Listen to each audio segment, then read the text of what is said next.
Good morning. My name is Rachel Scott, and I retired at age 59 and a half. I decided that I'm going to kick off a new monthly series, and the series is going to be called Reimagined Retirement.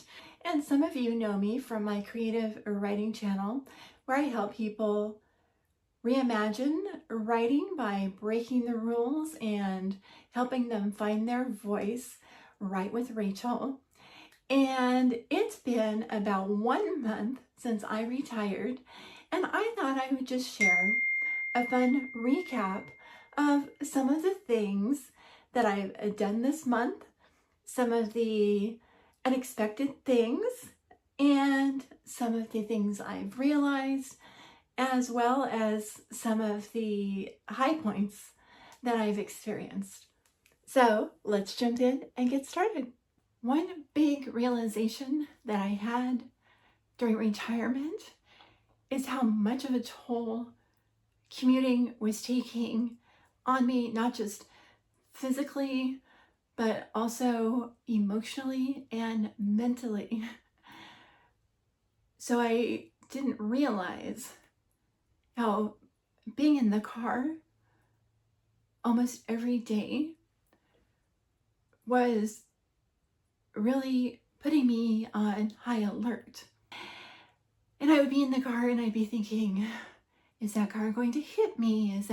Do I need to get over in this lane? What if I can't change lanes? What is that person thinking about the way I'm driving? When is the traffic going to start back up again? And all this being on high alert. If you're someone who has some history of mental health conditions, you know what this does to your body. And I didn't realize that the commute was exaggerating some of these conditions. So now that I've had some time off, I can feel like my nervous system is starting to reset itself. And that's part one. Let me tell you about part two. So part two about my nervous system that I think is really interesting is that I noticed when I was at work, and especially when I would be in Zoom meetings, and I would be sitting there and I would be trying to keep my face perfectly still because I wanted to be perceived as this person who was being serious and who was paying attention. But then what would start to happen is my brain would start to blank out. And I think it was a combination of my brain going offline because of my ADHD, my nervous system taking a break because it was trying to get back online after the commute, and it was already on edge because of some personal family stressors that I'd had. And then this blanking out, then it was really making me worry about my cognitive behaviors, because after these meetings, someone would come up and ask me a question, and I wouldn't know the answer. I wouldn't even remember hearing the information. And so between that and my nervous system being on alert, I knew it was time for me to get my body de-stressed, to get things regulated.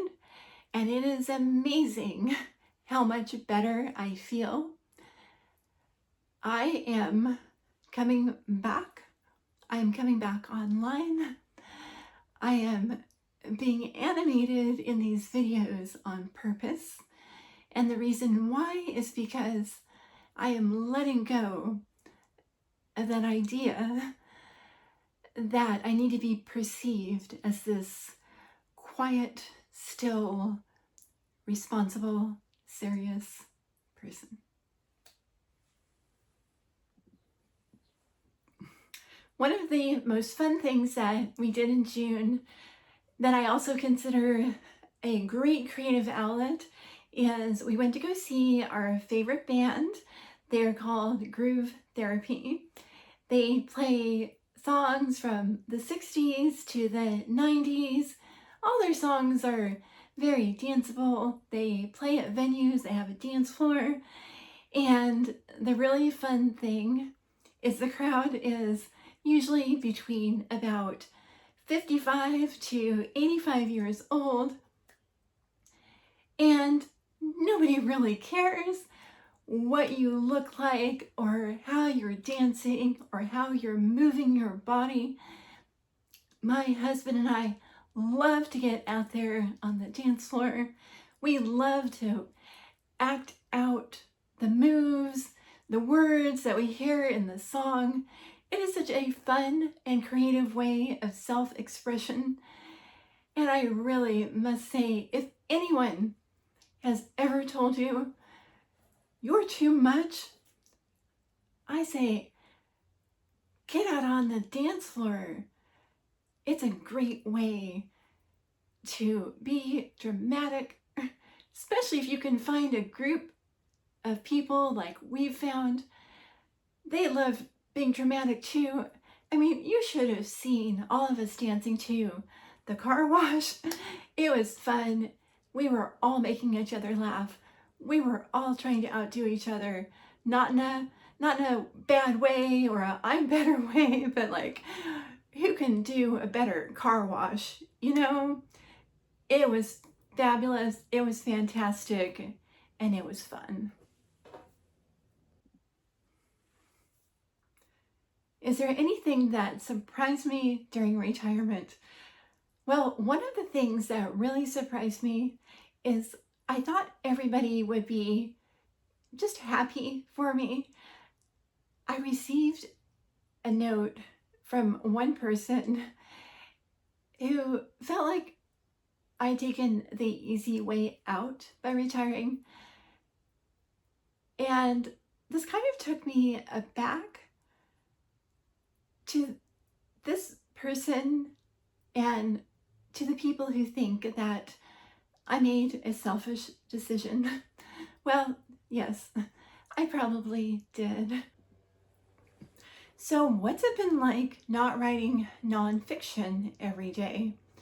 You know, the interesting thing is as soon as my brain switched over to writing fiction every day and developing new processes and new teaching methods of teaching others different ways to journal, different ways to learn creative writing, different ways to process stories, and all these things, those 50 days that I spent writing 50 short stories, I think the grooves in my brain figured it out pretty fast.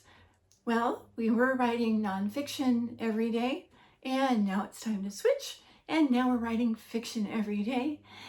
And one little aha moment that I had is I really wonder, maybe one of the reasons I was struggling to write creative fiction when I was working in my writing career for all those years is maybe it was just hard for my brain to make that switch over. You know, writing nonfiction articles, writing nonfiction books. I wrote a lot of how-to pieces. I wrote a lot of short blurbs. I wrote a lot of pieces that were informational, telling people how to do something. It was all very different than what I'm doing now. And so it's just an idea that I had. Just an idea that I had. I still get up early in the morning. I still do my workout. I have my time when I'm filling orders. I have my time when I'm doing videos. So I still have a lot of structure in my day. It's just that now that a lot of that structure is filled with creativity and working on creative projects. And as soon as I have a new idea, I feel like I can jump in and I can follow it. My advice for anyone who is getting to this age when maybe you're going to start thinking about retirement is keep an open mind. I always thought I would never retire. I thought I would just always keep working.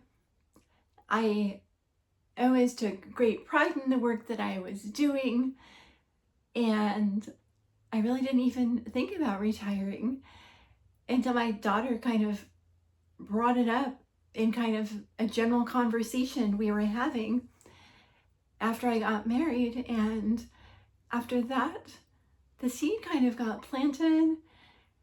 It was kind of serendipitous. I had some medical things that happened, and then I started looking at some different resources, considering my jewelry business that I'd been growing already for a year, thinking about how I wanted to grow my Right with Rachel business and other things that were really valuable to me, including the fact that my daughter and her husband moved just 20 minutes away from me, and suddenly it all just came together, and it was the right time. 1 month ago, it was the right time to retire. So, what about you? How is your retirement going? What have you discovered about yourself this month?